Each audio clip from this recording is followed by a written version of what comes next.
কৈলাসহরে পুরাতন ডাকবাংলো থেকে রাঙ্গাউটি অবধি রাস্তার বেহাল অবস্থার কারণে রাস্তাটি চলাচলের অযোগ্য হয়ে পড়ে। এর ফলে প্রতিদিনই রাস্তায় ছোট বড় দুর্ঘটনা ঘটে চলছে। যান চালক সহ এলাকাবাসীদের পক্ষ থেকে কয়েকবার স্থানীয় প্রশাসনকে লিখিতভাবে এবং মৌখিকভাবে জানানোর পরও রাস্তা সংস্কার করে দেওয়া হয়নি। এর ফলে গ্রামবাসী সহ যান চালকেরা এক প্রকার বাধ্য হয়ে বুধবার কুবড়াঝাড় এলাকায় রাস্তা অবরোধ করে বিক্ষোভ প্রদর্শন শুরু করে। রাস্তা অবরোধের ফলে কয়েকশো নিত্য যাত্রী সহ স্কুল ছাত্রছাত্রীরা আটকে পড়ে এবং অবরোধের দুই দিকে কয়েকশো গাড়িও আটকে পড়ে। পরবর্তীতে অবরোধস্থলে কৈলাসহর থানার বিশাল পুলিশ এবং টিএসআর বাহিনী মোতায়েন করা হয়। অবরোধকারীরা গাড়ির টায়ার পুড়িয়ে অবরোধস্থলে বিক্ষোভ প্রদর্শন করে। গ্রামবাসীরা জানায়, যতক্ষণ পর্যন্ত প্রশাসনের বড় ধরনের আধিকারিকেরা অবরোধস্থলে এসে রাস্তার কাজ কবে থেকে শুরু হবে এই ঘোষণা না দেবেন, ততক্ষণ পর্যন্ত এই অবরোধ চালিয়ে নেওয়া হবে। তা না হলে প্রয়োজনে ধর্মঘটের ডাক দেওয়া হবে বলেও অবরোধকারীরা জানিয়েছেন। আমরা কুবজার মুরাদ দোকানে এই রাস্তা বন্ধ করেছি। আপনারা জানেন, কৈলাসহর পুরাতন ডাকবাংলা থেকে রাঙ্গাউটি পর্যন্ত যে মেইন রোড, সেই মেইন রোডের কাজ এসেছিল আজকে থেকে 1 বছর আগে। কন্ট্রাক্টর বাবু অনেক টালবাহানা করার পর এই কাজটা শুরু করেছেন। কাজ শুরু হওয়ার পর রাতের আধারে ঠান্ডা ভিটামিন দিয়ে তিনি রাস্তা মেরামত করে চলে গেলেন।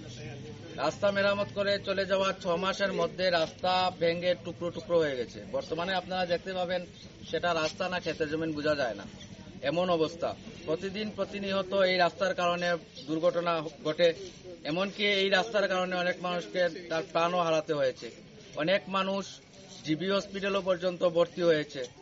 এই কারণে অনেকভাবে অনেক ধরনের অনেক শাখা সংগঠন, এটা এসডিএম থেকে শুরু করে ডিএম থেকে শুরু করে সবার কাছে ওরা ডেপুটেশন দিয়েছে। গত কিছুদিন আগে টুকটুক চালকরা তারা ডিএম এর কাছে একটা ডেপুটেশন দিয়েছেন, কপি টু একদম এসডিএম ইরানি পিএস কৈলাসহর থানার ওসি বাবুর সাথে কপি টু করে তারা ডেপুটেশন দিয়েছেন।